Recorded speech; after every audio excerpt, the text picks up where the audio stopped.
Hi guys! Welcome to my vlog. Samahan nyo ako. Tayo ay mag-unboxing ngayon ng aking perfume na bago.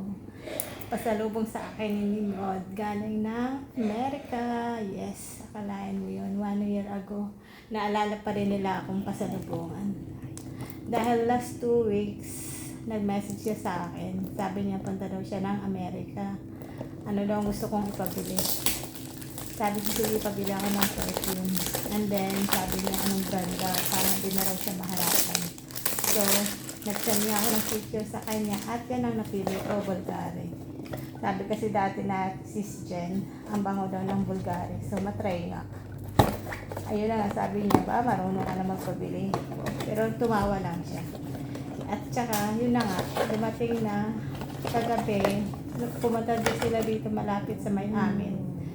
10:30 ng gabi, may message niya ako. Sabi niya, bumaba daw ako at dadaan niya sa akin yung pabango. Kasama niya yung asawa niya. So yun na nga, masaya si Inday.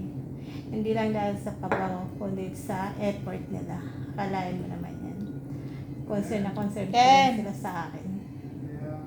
Yan talaga ang mababait. So anyway, tinawag pala ako dyan ng alaga ko. And nagbalik na. At salamat sa lahat. And pasensya na. Minsan tinatamad na ako mag-play. Tinatamad ako maging active. Bye-bye and God bless. Thank you all. God bless you all. Bye.